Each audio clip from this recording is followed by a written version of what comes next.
And welcome to the 5th round of the World Cup in the year 2000. Phil Liggett along with Paul Sherwen, and this the 35th Amstel Gold race. A long way at 257 kilometres, and it brings to an end at the Spring Classic season as we now move on to the big tours.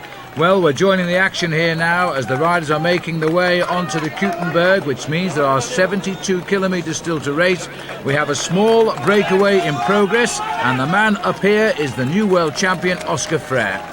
Well, he's had a fantastic start to the season, Phil, as we look here at Alberto Elli there, the Telecom rider. He also, one of the older riders on Team Telecom, but certainly this year having a very good season as well. He started early on, like many riders seem to have done this year in the Vodacom Report Tour in South Africa. And in this group as well there, you can see Yaroslav Ekimov, and the Rabobank rider on the back there is the man who was the revelation of last year's season, Mark Wouters, the Belgian rider on the Dutch squad. Well, these little climbs, there are 27 of them throughout the race today, and this is in the south corner of Holland, which is a very hilly little region. Springtime taking a while to get underway this year in Central Europe, but this breakaway has now built a lead of some 3 minutes and 45 seconds.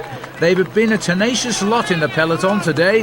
They've been catching everything and holding the race together in one big bunch, but this group has managed to break the elastic, at least for the moment. Interesting to note in that group as well, Phil, Dmitry Konishev in the white jersey there of Fassa Bortolo. He's a member of this new team, a new Italian team, which has been led by Giancarlo Ferretti, the former team manager of the Ariostoia squad. A great team manager who's pulled together a pretty impressive team this year. And in that team, the leader, obviously Fabio Valdato, who had a great start to the season with a good performance in Milan-San Remo. But it seems to me as if Konishev is kind of having a rebirth to his career, because he had talked about actually retiring from the sport. He felt he was getting a little bit too old, but this season he's been very much to the front. Well, a new team for him as well this year. Now, let's look at the peloton here. Martin Den Bakker flashing through in his Dutch Championship colours. A lot of US postal boys right to the fore. Lance Armstrong among the starters today as well, after his brilliant ride 1 year ago. And Michael Bogart here too. Eric Zabel is the World Cup leader, having had so far a tremendous season, only failing to score in Liège-Bastogne-Liège, as we're looking now again at the race under pressure. Well, this is the power for the course really in the Amstel Gold race. You see, Phil, there are so many of these steep little climbs here in the Limburg area of Holland, right down in the bottom corner there. But once you go over the top of the climbs, it's the wind that actually causes the major effect. You get a group of 10 or 15 riders and then they accelerate, and these groups absolutely split to pieces. There you can see the Lotto rider very close to the front. That was André Schmiel. But certainly this is a race which really is a war of nerves towards the end, because we do have 27 of these very difficult climbs, 260 kilometres, and as we now come into Ingeberg with 69 kilometres left to go, these guys are a little bit worried about the position really behind of the group coming up. This is Andrea Perron we're looking at right now. And there's the complete composition of the Kop group, which is the head group in the race. And it's nice to see a world champion on the attack in the year of his reign. He's having a wonderful season, 6 wins already. Now, having had a little bit of a layoff with the strained calf muscle, he's back in the thick of the action and straight up to the leading group. Sat at the back of this race for the moment is Andrea Perron. Good to see Alberto Elli keeping the pressure on. He's obviously trying to do some kind of situation for Telecom to try and get them into a leading breakaway situation today. In the past, although this is a very difficult bike race, Phil, we have seen many bunch sprints towards the end, and in fact Jan Raas was almost unbeatable in this bike race over many years, and the year he actually did lose it, the rumour at the time was, I was actually racing then, he was told by the race organisation not to win the bike race because he was taking credibility away from it. Well, it was true, and in fact Jan, they used to call this the Amstel Gold Raas because of Jan's name. But I actually was on site for many of those wins by Jan Raas, and he was a brilliant bike rider for this one event. Well, he was generally for events, past world champion of course. He was actually the starter of the race this morning, back in the marketplace at the start, and now he is watching the race from a car. Sergio Barbero is the man there for the Lampre squad at the back in the pink and blue jersey. This is a pretty serious move though, Phil. These guys are all working very well together. Once they get over the climbs, they get themselves together and try to consolidate on that advantage. But certainly I would think towards the end we'll see a much bigger acceleration, a much bigger participation from the Rabobank team, because although they've got Mark Wouters in that team, their number one man really has to be Michael Bogard, the man who won that finish last year in a very close, tight sprint to the line with Lance Armstrong. And it actually had to go right down to the photo. Well, there you can see the vigilant big group here. They have been chasing everything down today, splitting up a little bit on the climbs, but always coming back together. Quite an amazing scene, but you know, that's the sort of trend in the classic races this year. There's the latest gap, 3:25. The field have not been able to find a real leader of the pack, and there's a lot of guys riding at the moment who are very equal in ability. Absolutely, riders like Peter van Petegem.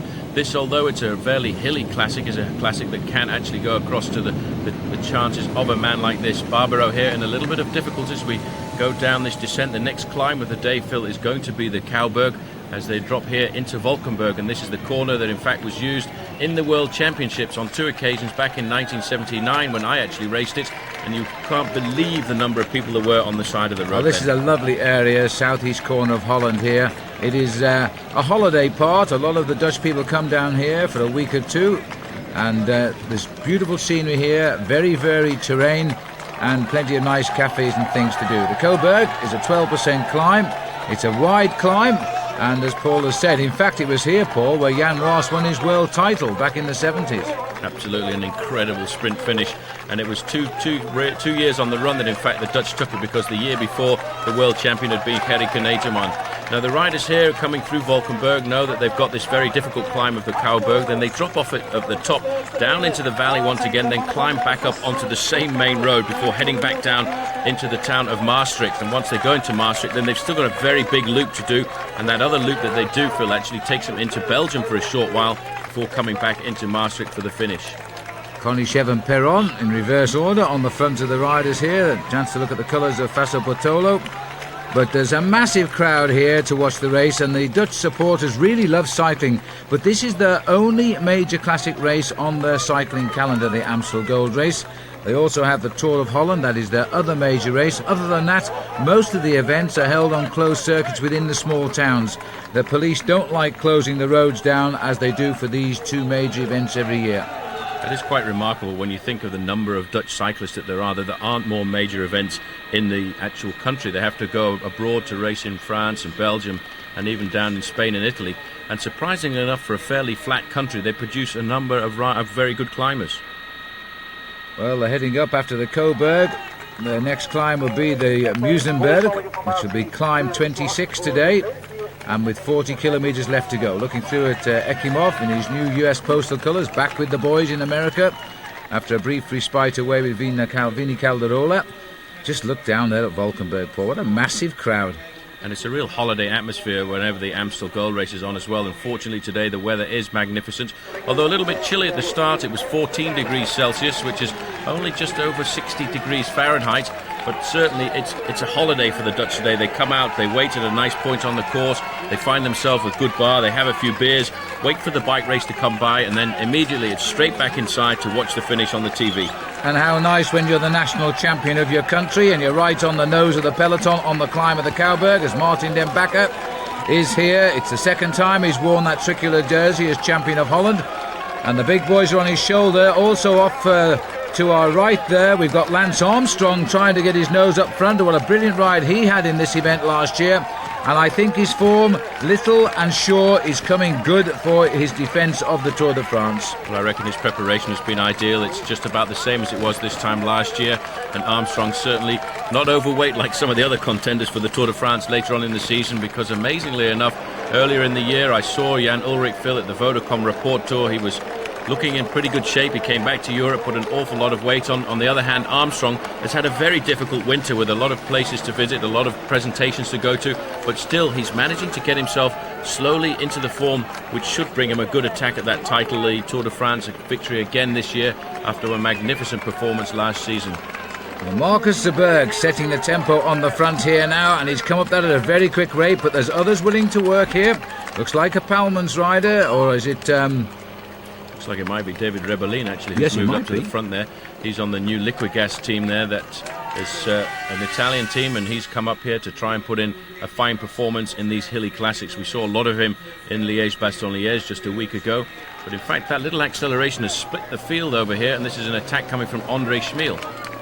Yes, no cars behind the bunch, so they've got a split in the bunch at the moment. This is the way it's been going, but they've been coming back together again. Now, Once over the top of the Cowberg, time is running out for the boys to get across the gap. The latest check we've got now is 2 minutes 45, and they are 47 kilometres from the finish, so they've now covered 210 kilometres in those legs today. A lot of riders from Team Telecom in there. A quick glimpse there of Stefan Weisselmann, a very good bike rider. Weisselmann has had a fantastic season so far, and he's been riding very consistently to the front in all of the classics so far. But Martin ten Bakker is a man who wants to do an awful lot of work at the front for the team.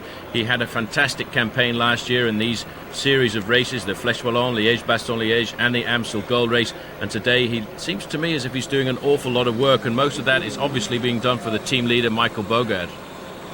Well, this is now the long straight road over the top of the Coburg, where it's recuperation time. The team cars are having a nightmare day today because of the narrow roads, the fact the big peloton is not splitting up at the back.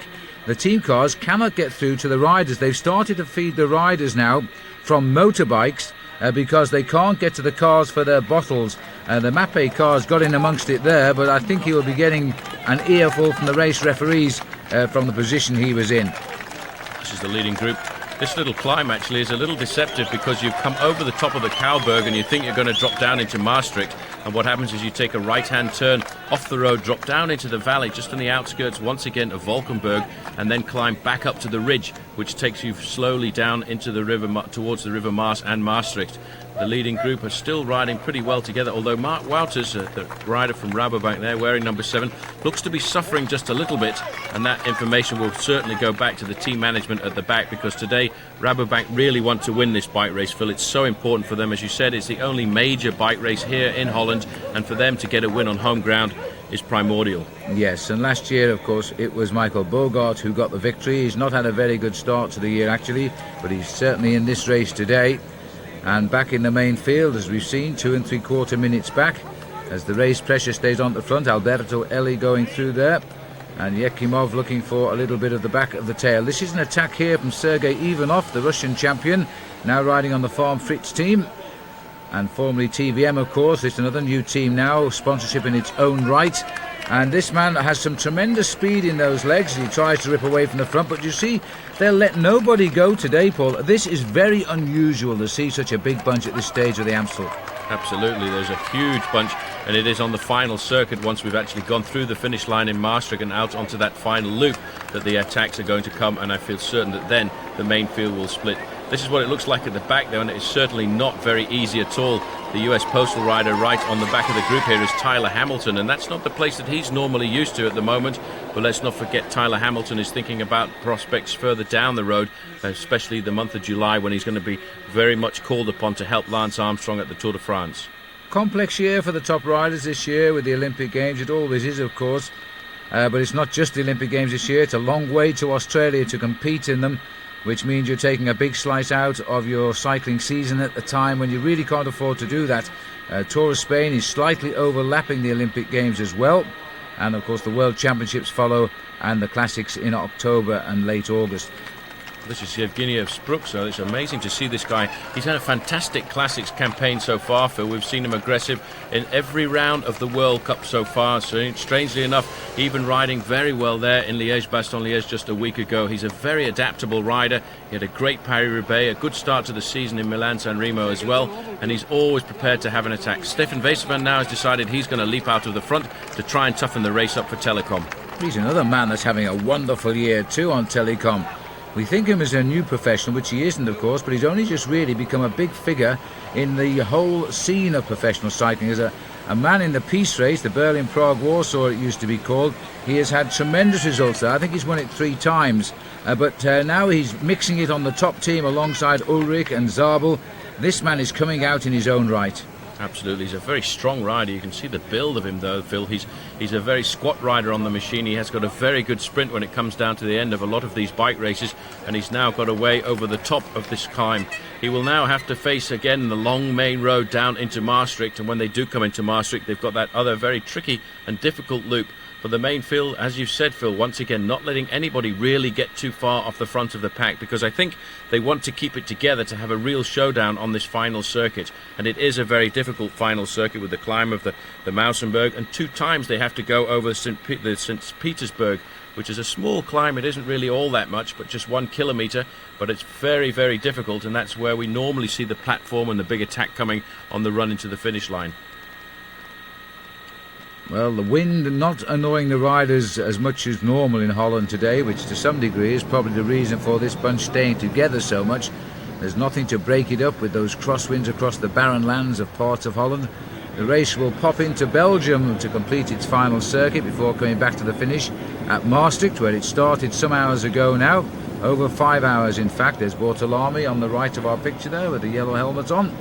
And the bunch again, Paul, they've clawed the way back, and we've got a huge pack here. Absolutely, it keeps splitting up and joining back together. There's Mauro Gianetti on the far side having a quick chat with Rolf Sorensen. Sorensen not too happy, I think, that many of the riders not working at the front here, and all of the responsibilities being put on his team, the Rabobank team.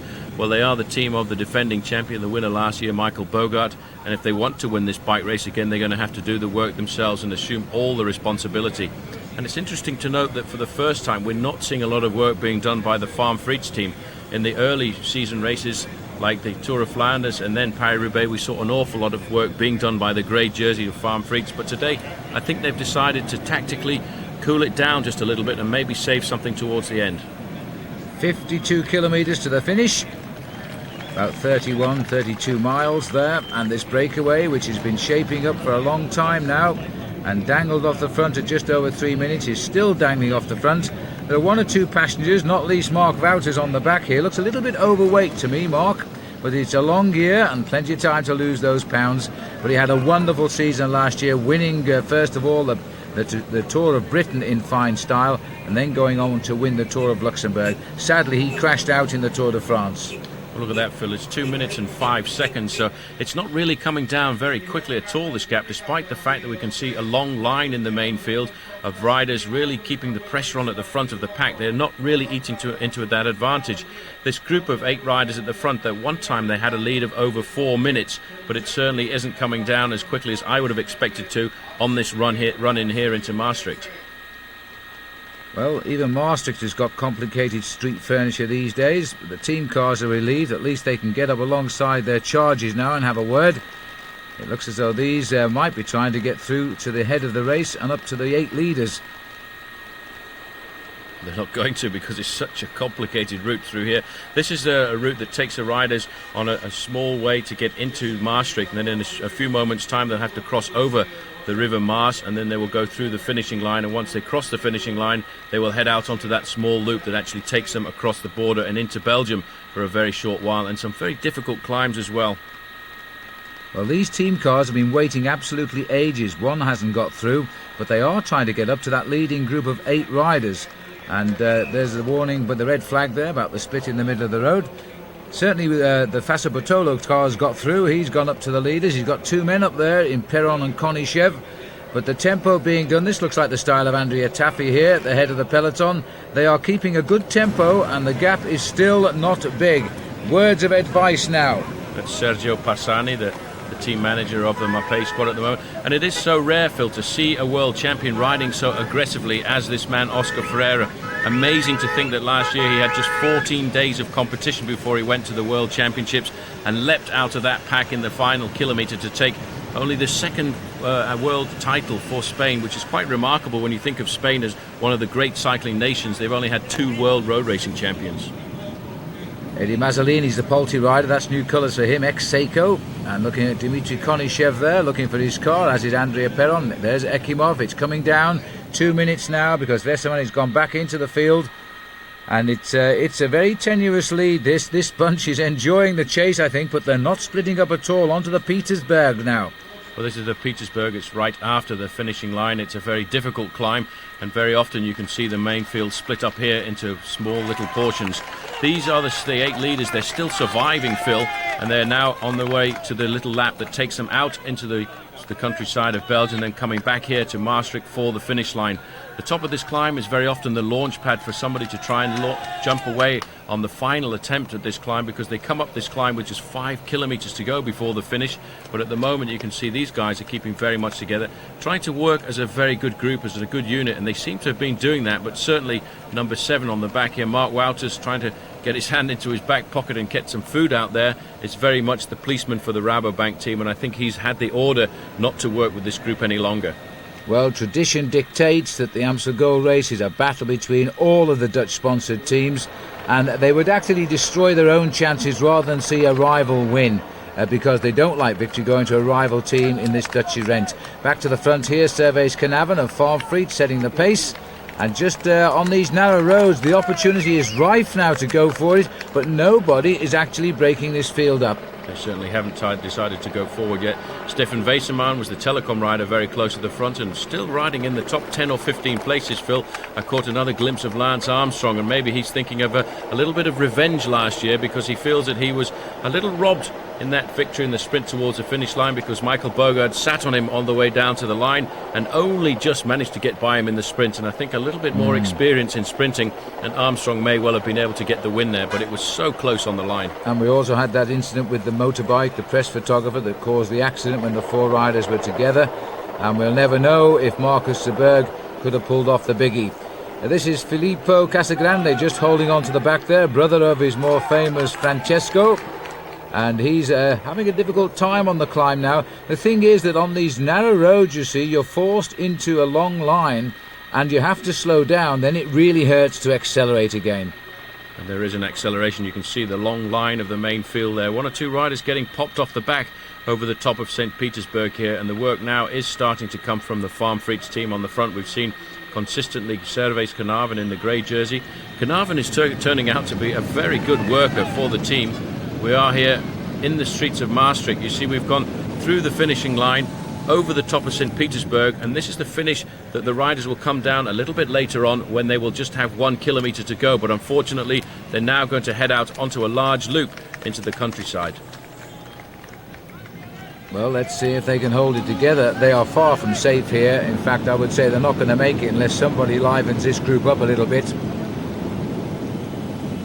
There's 2 riders from the Fassa Bortolo team, but they don't seem to be doing just more than what they have to. Mark Wouters is not doing anything whatsoever. There's the world champion Oscar Freire, wearing that jersey with pride. 6 wins this year already. Look at this, Phil. Somebody's taken a shortcut around the corner there.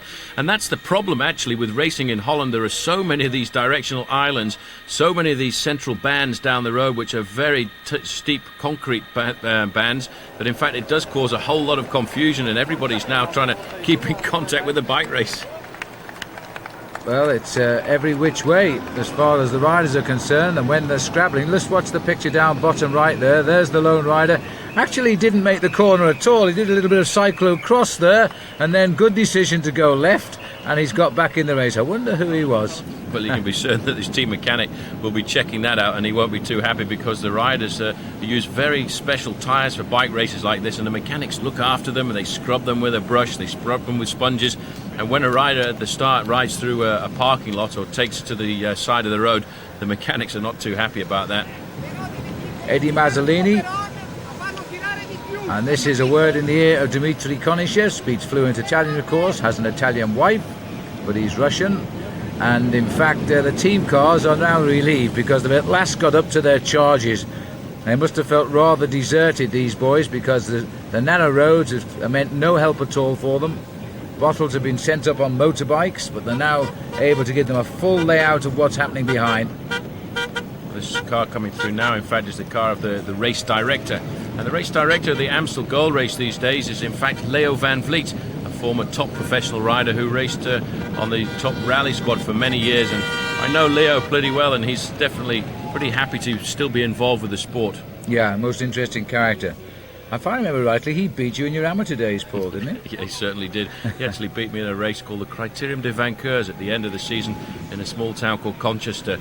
And ever since that, we always had a pretty good laugh about that. Well, he did anyway. Well, that's Leo driving the Mercedes on the right. Very nice car for the day. And this is Oscar Freire here, wanting to get on with it, but they're not really at all coordinating now. All the presence of the vehicles here has sort of knocked any coordination out of them. They're more interested now in speaking with the management. Yeah, that's always a big problem when the team management comes up to a breakaway like this. Once the guys have been working well together, there always is a little bit of disorganisation coming in when 2 or 3 riders go back for bottles, or they want to take their coats off, or they want to take their arm warmers off. You lose a certain amount of impetus. Oscar Freire, though, is looking pretty good in here, but you can see, Phil, on the main field, this is Cervez Carnarvon on the front. The speed is completely different. They've picked it up an awful lot here in the main group, and certainly I think we're going to start to eat into that advantage, which last time check we got was 2 minutes, and when we get another one, I'm sure it'll be a lot closer to the 1 minute margin. There was still an awful lot of riders doing nothing here, although believe me, there are men being tailed off the back at regular intervals. Quite well-known names as well, so the form is differing. This is the last World Cup event of the current series until the season resumes after the big Tour de France. And Eric Zabel so far, and he's in here somewhere, I haven't seen him at all today, is a good leader of that competition. He's never really bothered with the competition before.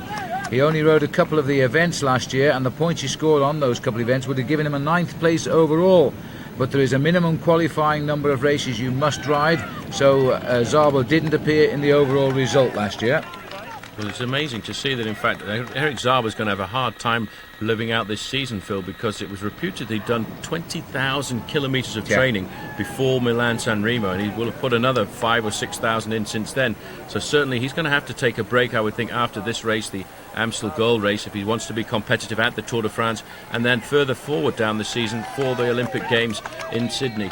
There's an attack here, and this is split up. There's an attack. This has gone at the front of the race here.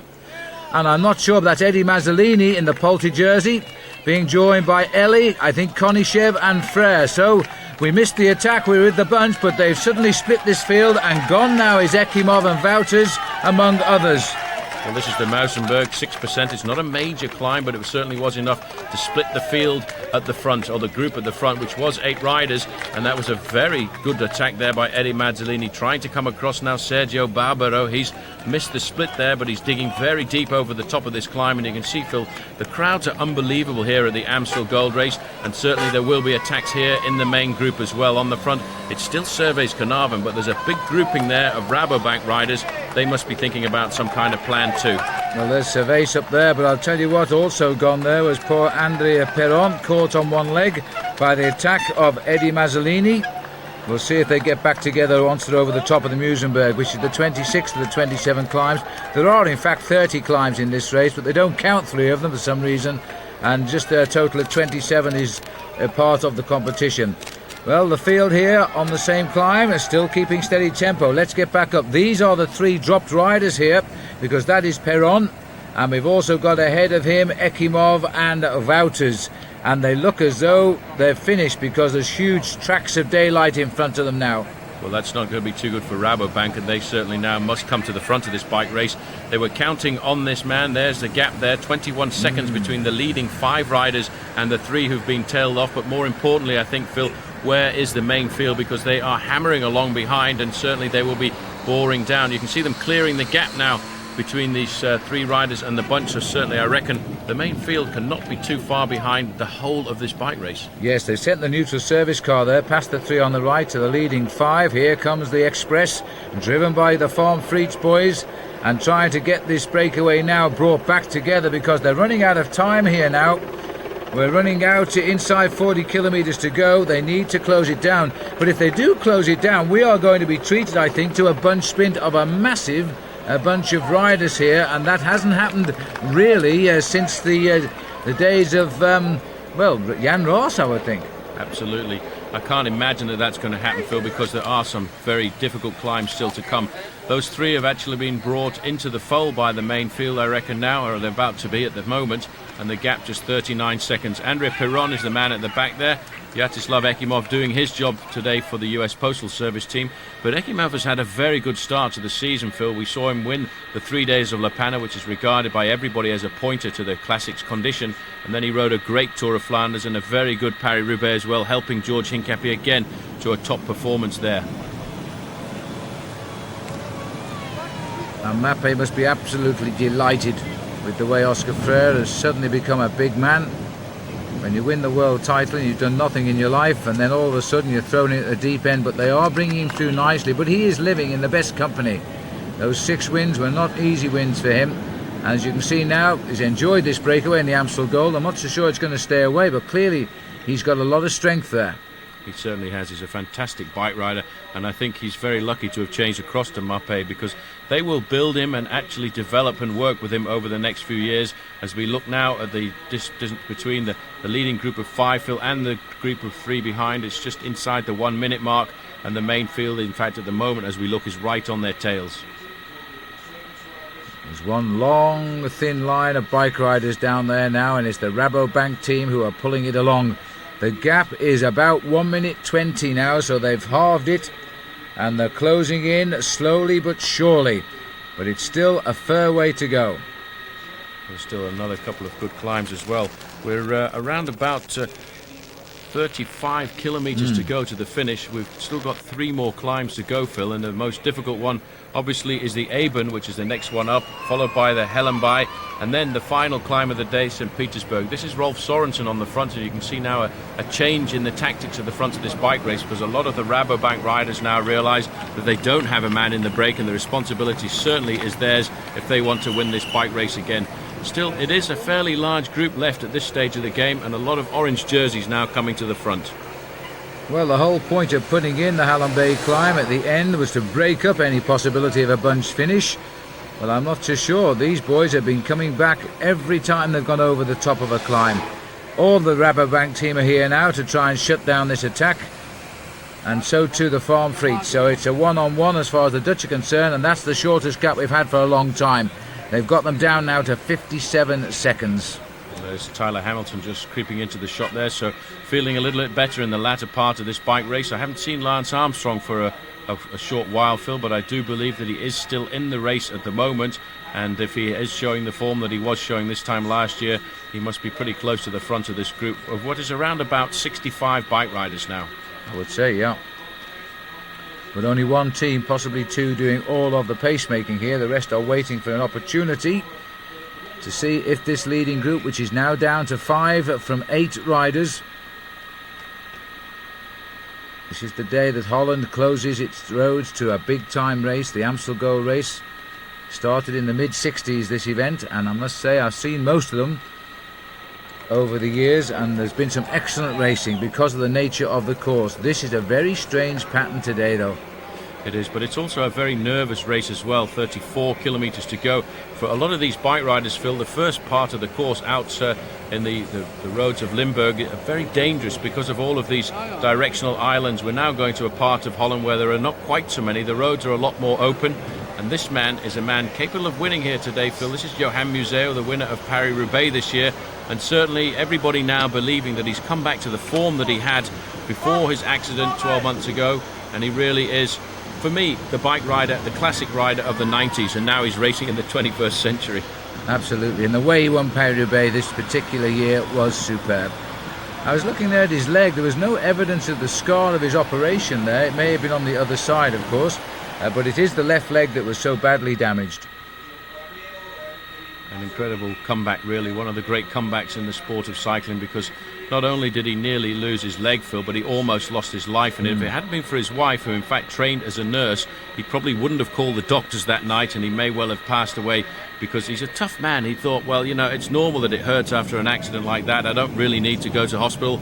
I'll go a little bit later. But his wife said no chance. She got onto the emergency services, and he was taken immediately to the emergency room of the hospital near Ostend, and they sorted him out pretty quickly. But if it hadn't been that quick reaction by his wife, we might not be looking at Johan Museeuw today.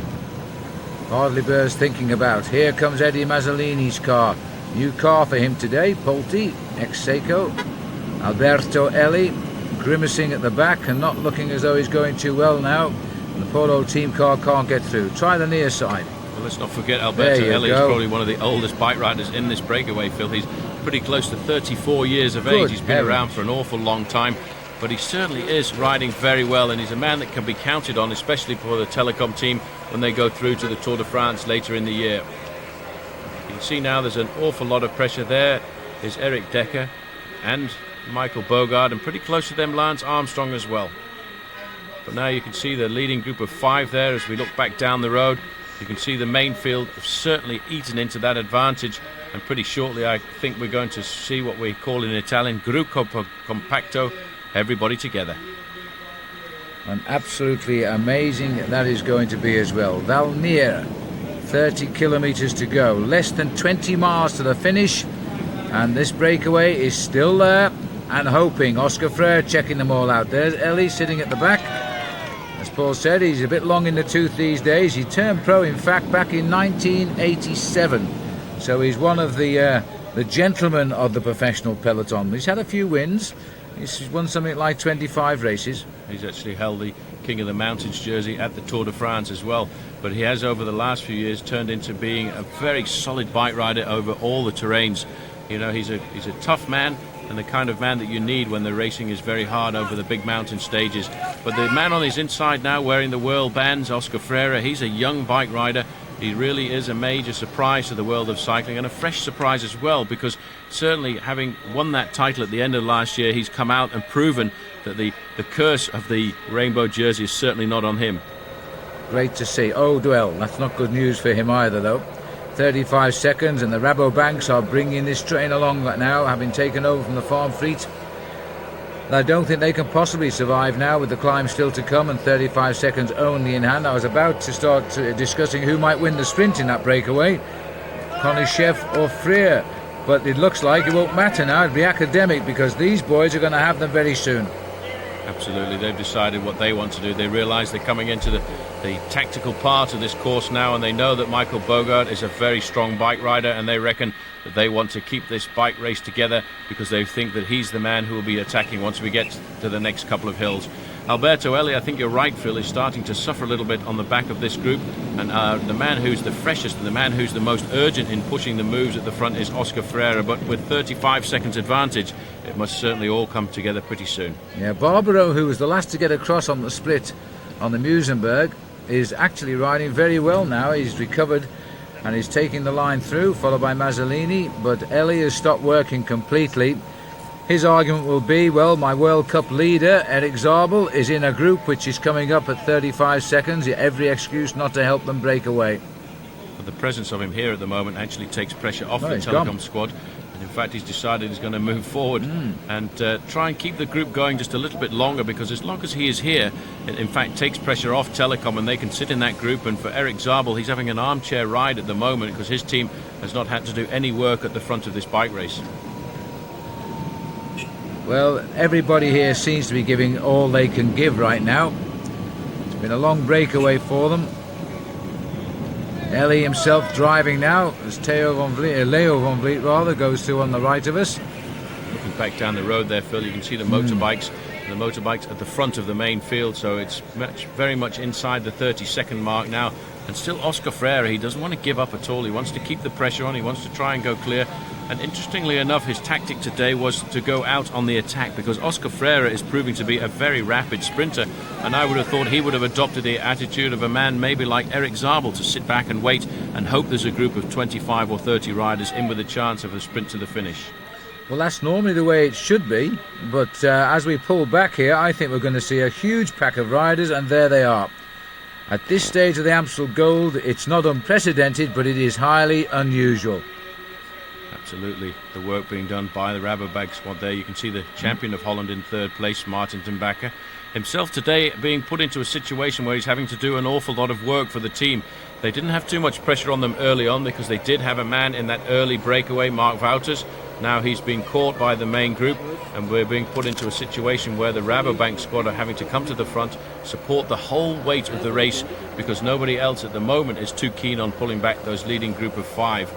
Sorensen swinging off the front here, and certainly in that group they're putting a lot of pressure now onto the shoulders of Michael Bogart, and it's so very difficult in a race like this to win 2 years on the run. I know Jan Raas was able to do it 4 years on the run, but certainly bike riding has changed an awful lot since the days of Jan Raas. In attack now, this is Konishev trying to leap off the front.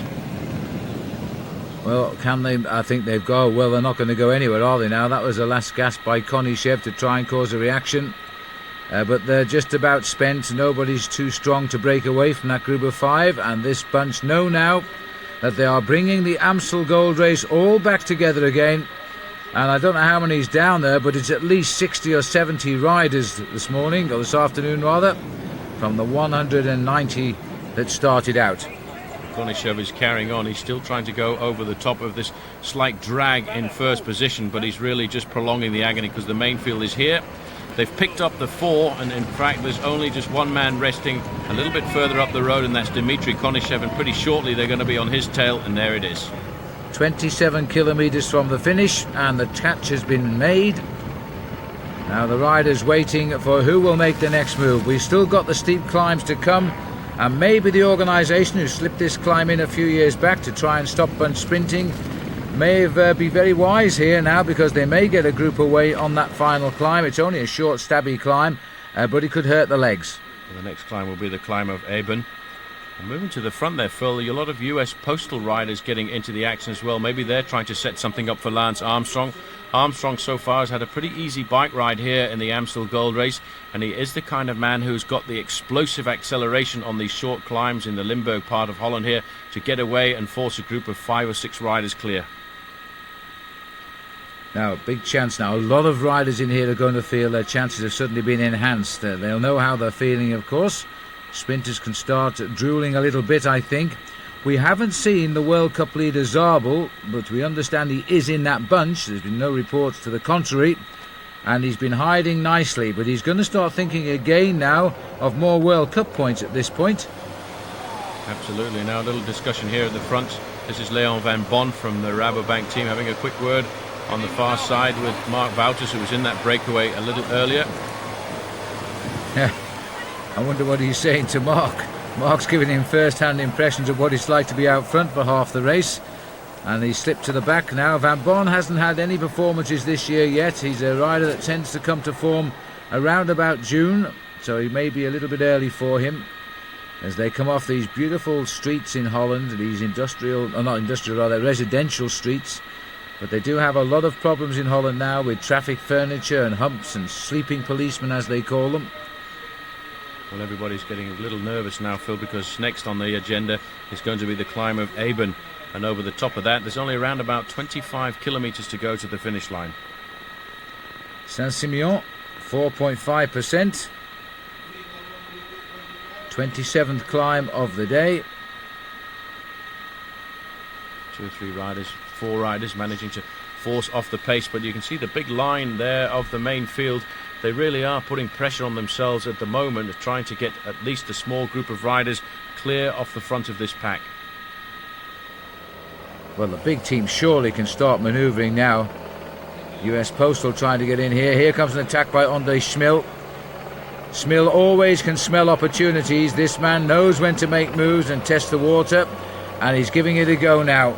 Certainly moving forward there as well. The Mapei rider looks like Paolo Bettini, the winner last weekend of Liège-Bastogne-Liège. And this is a huge group, Phil. Look at that. It's very rare to see so many bike riders in with a chance at the end of the Amstel Gold Race. Here is the champion of Holland, Germany, I should say there, Udo Boltz. He's not riding as well as he was over the last couple of weeks. He shouldn't be riding so close to the back. And Rolf Sorensen still fighting to try and find some form after an early season accident, and it's harder and harder as you get older in the career to get over a difficult problem like that. And Sorensen, although he had done a lot of work earlier on, finding himself pretty much now near the rear of the pack. Well, he won't have much longer to go. He's been around for such a long time, Rolf, and he's won some great races in his career. We'll miss him out the peloton, though, because he's been a regular for 15 years or so. Another attack. This looks like Bettini, is it? It is Bettini trying to get himself off the front. It's not a very steep climb here at the moment, but it's really come out to the front, and he is hammering. He must feel like a changed man, Phil, after winning Liège-Bastogne-Liège. We're now coming into Houtin, Saint-Simeon. It's only a small climb. It's hardly a climb to be called anything at all, 4.5%. But that acceleration has really put the cat amongst the pigeons, and there's a rider from the Lamprey taking over the chase at the front. But it's the only way is to break this field. It could be Ballerini, big Ballerini on the front now. The crowd here must be extremely surprised to see the whole field coming through Saint-Simeon. They actually have got a slight advantage here, Phil. They've pulled themselves off the front of the main pack, but they've decided that's no good. And on the back of that group was Weinsteins. But here in the group is the World Cup leader, Erik Zabel, wearing number 48. He's still in with a chance. Now, they're going to have to get rid of this guy before the finish if they want to make sure that they can win the Amstel Gold Race, because Zabel is having a fantastic season. So he was there all of the time. We hadn't seen him, we thought he was. Now he knows he has a real chance here of major World Cup points. He is a specialist in the big finishes, and at the moment that's the way the Amstel Gold is setting up to be. I think the last group sprint we got was taken out by the former East German Olaf Ludwig, which was about 8 or 9 years ago. And normally it's small groups of very rarely more than 30 or 40 men.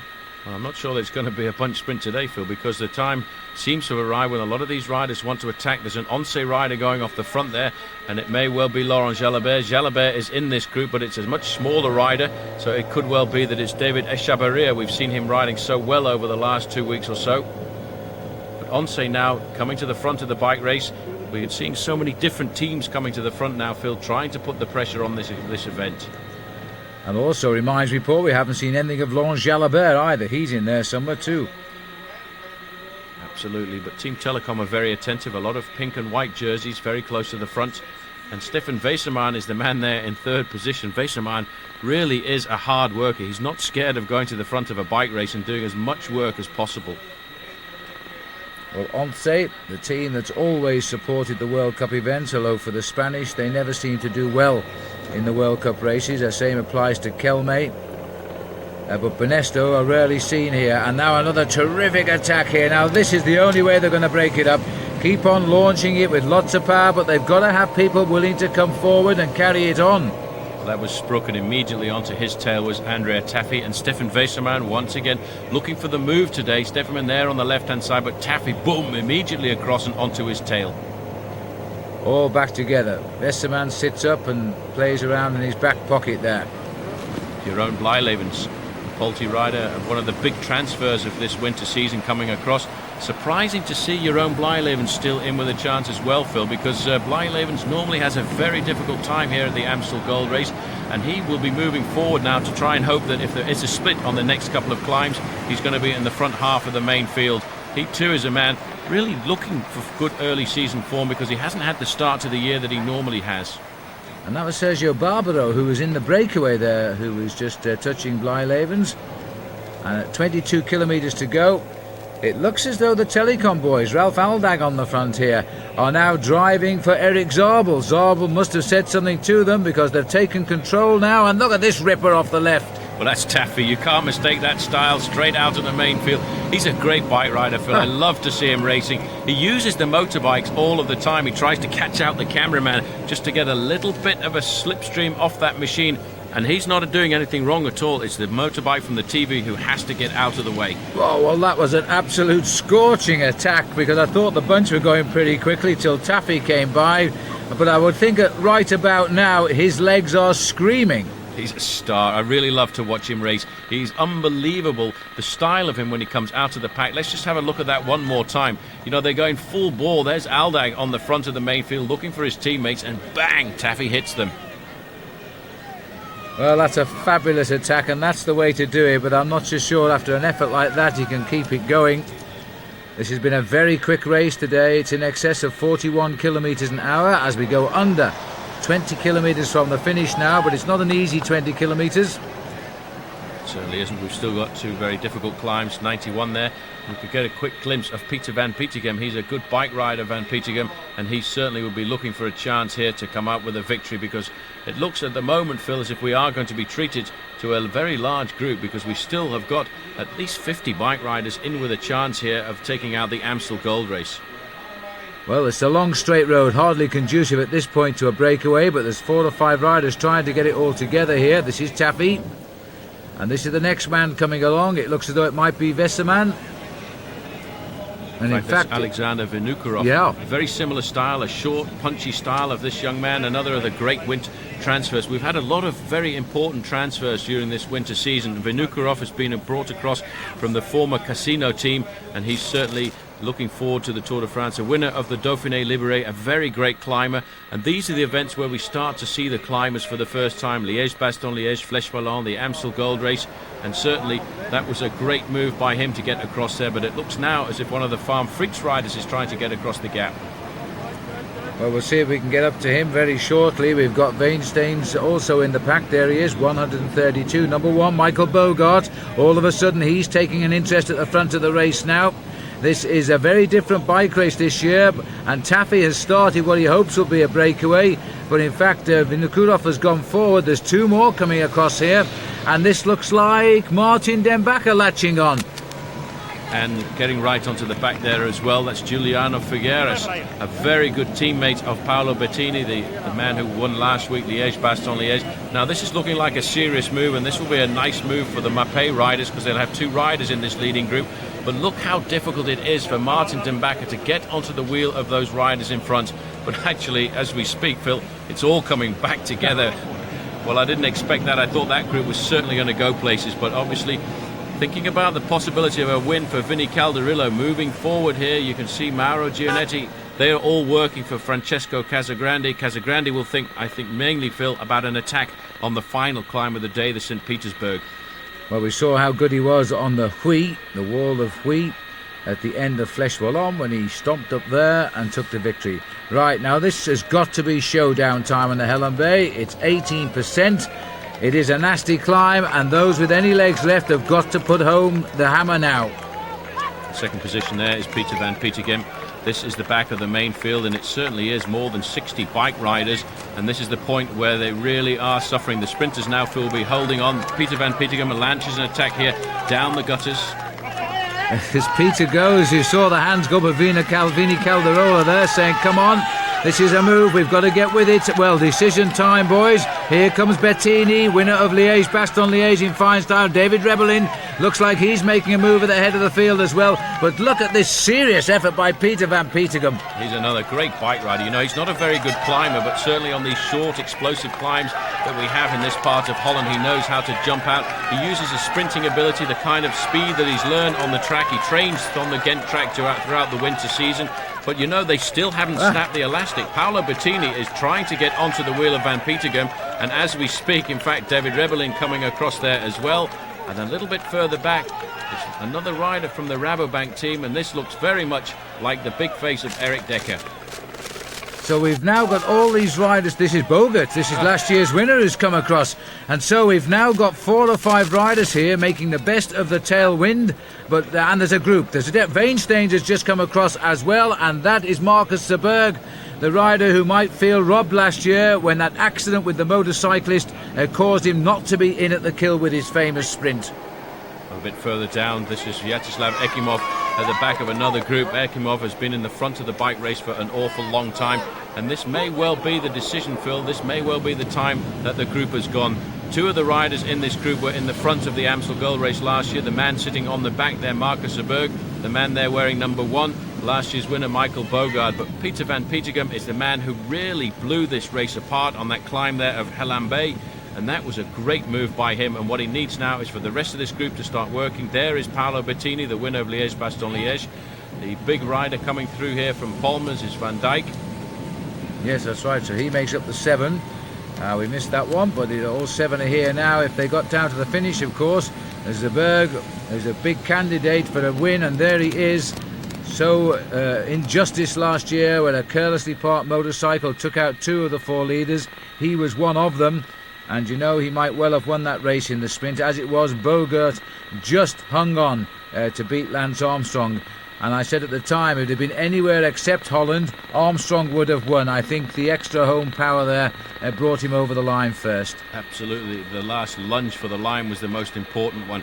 Now, this is a pretty serious-looking group here, Phil, because now there's 2 Rabobank riders in the leading group, and they'll be pretty confident about that because they are both very good winners. They will, though, have to try and get rid of Peter van Petegem because he, for my betting, is the fastest man in this leading group, the Kopp group, with the 2 riders there from Rabobank, Bettini, Van Petegem, Weinsteins as well, a man who has had a very good early season campaign, and he's wearing that sort of mauve and white jersey as the champion of Latvia.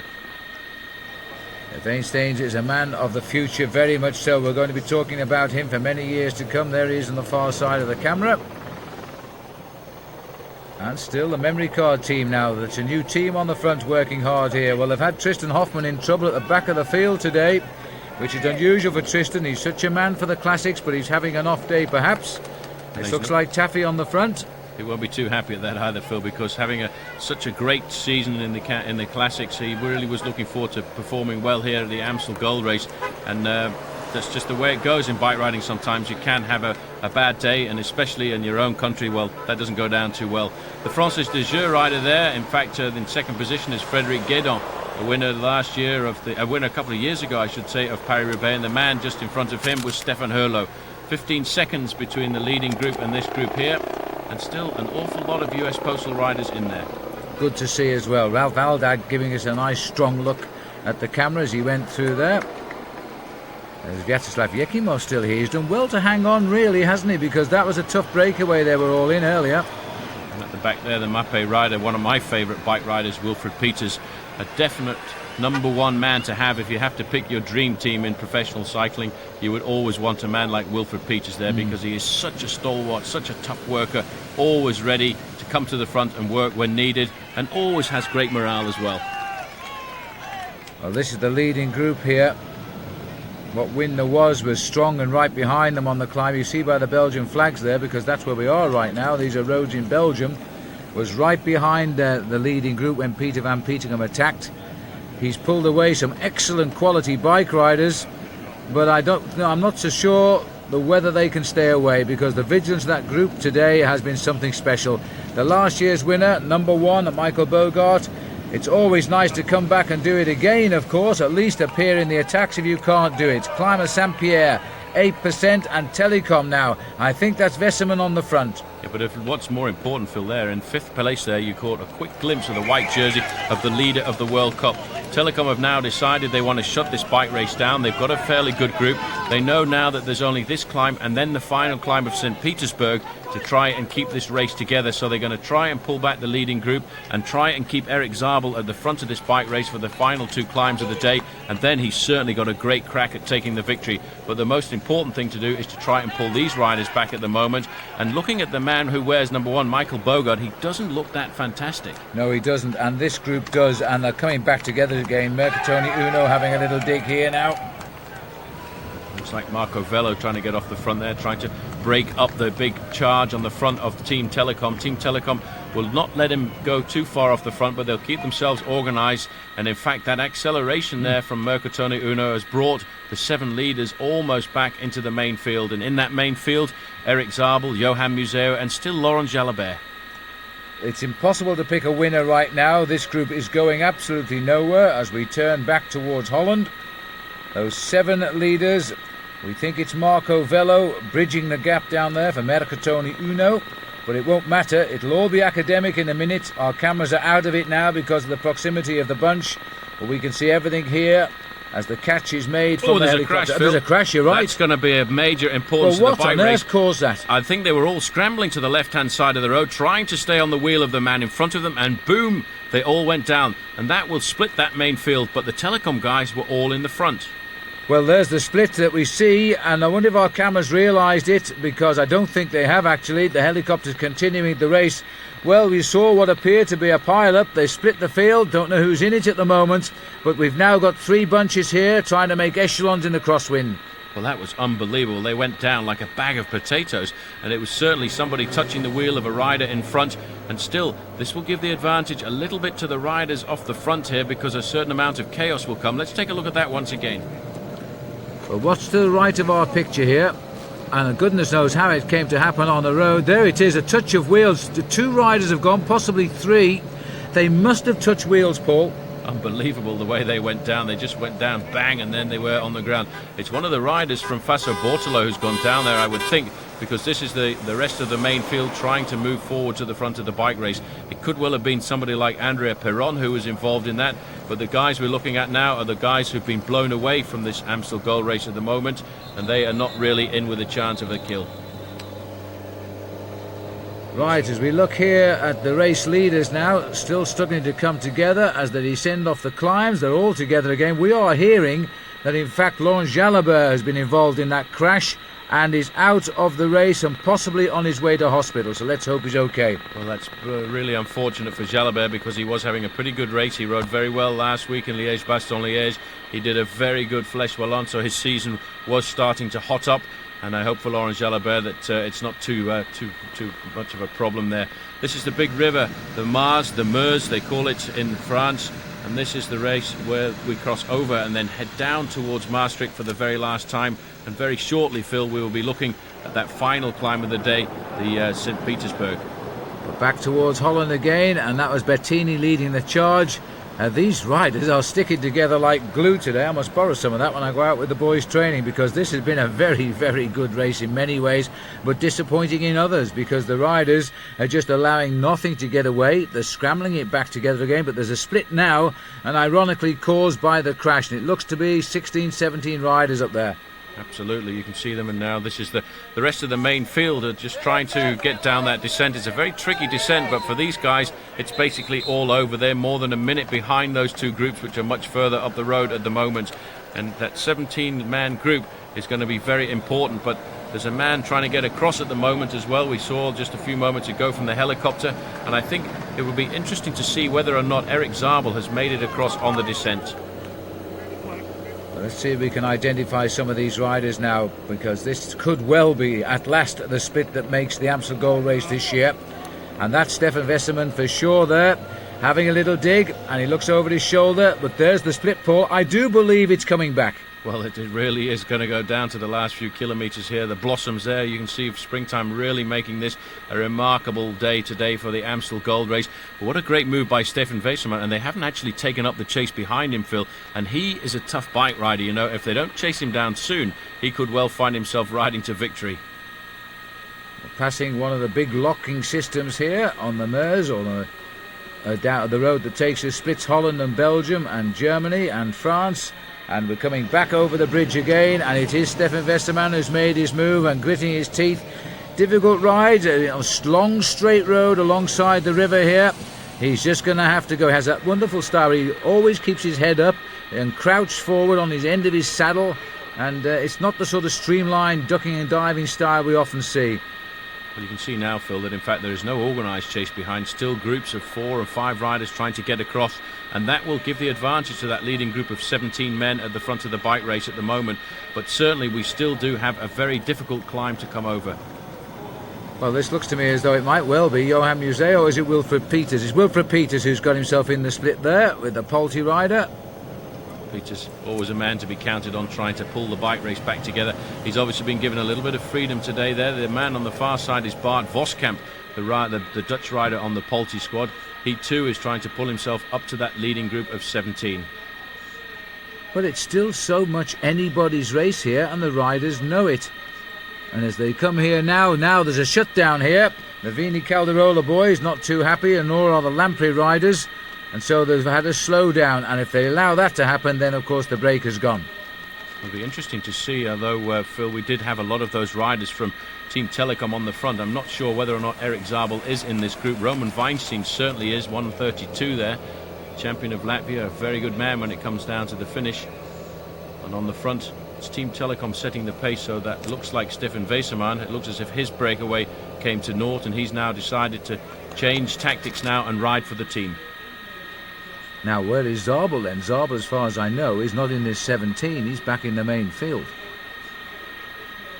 And the gap there you can see is actually stretching out. There's no chase there at the moment. You can see 1 or 2 riders trying to get across. If anybody has got the power, that gap is not too big to be able to leap across on this final climb of the day, the St. Petersburg. And they will be getting there very shortly. There, in fact, look at that, Phil. That is Oscar Freire and Eric Zabel in this leading group. Now, that is pretty impressive. Oscar Freire was in that breakaway for an awful long time. He went clear over the Kuttenberg, and he's still in the bike race. But Eric Zabel, he must be really twitching now. Well, if he gets a big load of points today, then I think he can put his feet up for the rest of the World Cup season. To be quite honest, he has a good lead already. And remember that his big danger man at the moment, Johan Museeuw, André Schmil, aren't in this move, and that is why Westermann now is not going to look over his shoulder. He's going to go as long and hard as he can. But what a lovely ride by Oscar Freire, the world champion, in that earlier break, which is a very difficult break, and he's still looking for the moves right now. Well, here's Johan Museeuw there, number 13. And this is the point where we're just about to turn off this big main road, Phil. This is the group behind, actually, the leading group of 17, a lot further up the road, and they will switch across to the left into that central reservation there, and then a sharp left, and they will go up the climb of St. Petersburg. This is Christian Moreau, the rider from Festina. He's making a late burst, trying to get himself up to that leading group, but really he should have saved it for that final climb and tried to leap across on the incline. Well, I think it's Lely and Rick Verbruggen who's trying to chase behind Moreau. This is the climb now for the leaders. This will be interesting. This is the last chance for the non-sprinters now at the 7% climb of the Petersburg. Then it's a case of running into the finish, something like 3 or 4 kilometres. That's all that's left. Seiko rider on the back there was Laurent Dufaux. That was good to see him riding so well to the front of these very hilly races. Still, the pressure on the front is coming from Team Telecom. They're going to make this a very hard climb, Phil, to make sure that there aren't any attacks, because there are some very good attacking riders in the group. In the group, we've got the winner from last year, Michael Bogard. We've got in this group as well, Van Petegem. He will be looking to try and accelerate. And also sitting on the back there, Pat Jonker, the Aussie Dutch rider on the US Postal Service. He's come over to the US Postal Service, and I think US Postal will be delighted to see a bit of sign of form from Patrick, who comes from Australia, but his father's Dutch, so he's never sure who he's racing for. Well, I think he's racing for for Australia this year, because with the Olympic Games coming up at the end of the season in Sydney, he feels he's got a great chance of representing Australia, which means now he won't be able to revert nationalities again, because he can only do it once during a career. Right, and I think he's been the Dutch time trial champion and the Australian time trial champion over the years. He's not a sprinter, he's a workhorse, a former winner of the Route du Sud, and had a very good ride one year in the Tour de France. Now, there's somebody stepping on the gas at the front there, and it looks like David Rebellin. Well, look at this little man scurrying up the climb. Everything he's got now to try and get the gap. And if he's got it, Paul, over the top, he's about 2 miles from the finish. Absolutely. This is the place where you have to launch the attack here if you want to try and win alone. And David Rebellin knew just exactly where he was going to move. Telecom were trying to keep the pace high, Phil, to prevent an attack like this going clear. But David Rebellin has really hit them. This now looks very much like the shape of Vinokurov. He's done his job at the front for Team Telecom, and he's getting blown away from the bike race. Rebellin at the front there has around about 150 metres. But what's important now is to try and organise the chase behind him. Well, it's not the first time we've been down this road today, so they know the way now. And David Rebellin here, his leaky gas colours, they're quite attractive colours really for television, has made his move. He's got the gap now. Can he go and finish it off with a great classic victory? Absolutely, he's got to get off this small road now and then into town. He drops down just a little bit, then it's a right-hander, and he's in the finishing straight. At the moment, Phil, he's keeping that gap at 200 metres. This is a do-or-die effort. The group behind has certainly split to pieces, and you can see right up there, very close to the front in second position there, is Oscar Freire. He's having a great bike ride today. Now watch out for him when it comes down to the sprint at the end. So Rebellin, a very consistent player in the world of cycling, looking for the great win now, as he's got a wonderful gap over the field here and a chance to settle in. It's his steady downhill for a few minutes, and maybe he can lift. He's taken one look over his shoulder. You can see him right in the distance, but the chase is on. Well, the Rabobank riders, they're not able to do anything at the moment. It'll be interesting to see just who is chasing at the front of the pack there. It looks as if it's a Mapei rider from here, and it may well be that is Paolo Bettini, because in the group there is Oscar Freire, the world champion. But the speed is on here in the Amstel Gold race, Phil. We're just coming off now. The gap advantage is 6 seconds for Rebellin back to the group. He's in the town. He won't have too much to worry about the wind at the moment. He's got a right-hand turn onto the main street here of Maastricht, then another right-hand turn, and he'll be inside the finishing straight, and he will see the banner across the line. 5th in this race. That's his best ever finish back in 1994. Not quite the same course then, but even so, he knows the route as well as anybody. It's a slightly bit built man, doesn't have a sprint, he's got to hang on here.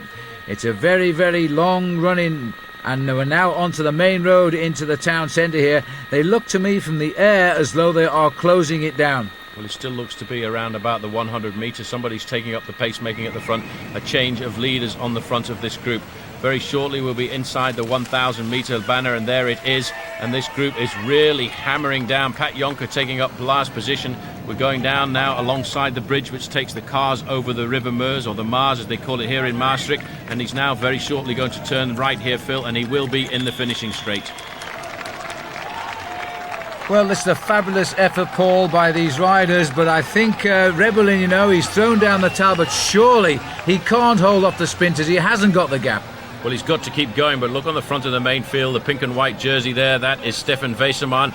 Right up behind him in the bunch there is the man who was the world champion, Oscar Freire, and the leader of the World Cup, his own teammate, Eric Zabel. Moving up there, Andre Schmiel as well. Well, Schmiel is doing well here, because if he scores some points, of course, he's going to close the gap. As Schmiel, the winner of the Tour de Flanders, we've got Zabel, the winner of Milan-San Remo, and this is a real runner. And now Bettini's here, the winner of Liège-Bastogne-Liège, and Rebellin now racing for the line. It's such a long way to the finish here in the Amstel Gold. That's the straight, and he's not going to hold the sprinters off. You must feel sad for him for that. Here comes Zabel on the right now. Is this going to be a magical result for the German having his best season? Yes, it is. Zabel takes it, and Zeberg was pipped there by his teammate Bogart, but they got second and third for the Rabo. Fantastic sprint there, Phil. We can see that Rabobank were trying to get themselves into the finish, but they couldn't do it. A flying Eric Zabel, and he's got maximum points. So there is the melee down at the finish. This is the sprint finish here by Eric Zabel. Round 5 of the World Cup, his first win in the Amstel Gold. And my goodness me, that man surely is well on his way to winning the trophy as we now go into the halfway period, where we take a break from World Cup racing and go back into the big tours of the year 2000. A very different Amstel Gold race, a tenacious bunch, and at the end of the day, taken out by the World Cup leader, last year's champion, beaten in the sprint, Michael Bogart. He should feel happy about that. And Marcus Zeberg getting third, and in fairness, that's a great result for Zeberg after his big disappointment last year when he was almost in at the kill until he was knocked off by a motorbike. It was a different Amstel Gold race. Whether it was a great one, I'll leave you to decide. For Paul Sherwen, I'm Phil Liggett saying, see you all again shortly.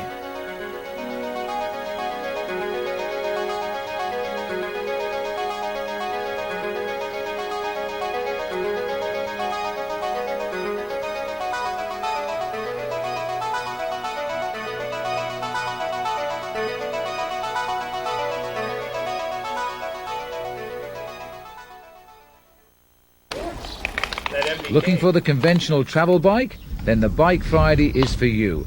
Record 10, 19-pound travel bike. The guy who showed me Folds up into a Samsonite suitcase. He said, right, so what colour do you want? I said, that one. He said, we don't do that one. This amazing bike actually disappears into a small suitcase to be flown around the world with ease. Simply unpack your bike when you arrive and you have a high-performance road machine in minutes. I thought that was a Phil Liggett special. I own one of these bikes actually and can attest to its performance over the cobbles of France and Belgium. There goes a Bike Friday, attacking the Camelberg. In the old days, you used to get on like this. It's a great performer, and I'll take it wherever I go, whenever I'm on the road. The Bike Friday can be ordered exclusively from World Cycling Productions. Simply call the number on the screen or visit our website at www.worldcycling.com. Well, I hope you enjoyed yet another cycling video from World Cycling Productions as much as we've enjoyed bringing it to you. Now, what many of you probably don't know is that I'm also the international editor of Cycle Sport, a fully international magazine which brings you all of the up-to-date news in the cycling world. It brings you profiles and reports of the top bike races and also stories of the men that make the news. And it keeps you up to date too with the technical innovations in our sport. I think we produced the magazine using some of the world's best writers. I know we certainly have one of the world's best photographers in Graham Watson. If you love cycling, you should see this book, and here's how you go about getting a subscription. Subscribe to Cycle Sport and we'll send you a free WCP video. Just call the number listed or visit our website cyclesportmag.com for a complete listing of the free videos available and for other special offers too. Don't miss this chance. I'm sure you'll love the magazine, and I look forward to visiting you each month through my column. Colnago is one of the perennial favourites of riders on the pro peloton. Why? Because Colnago bikes win races.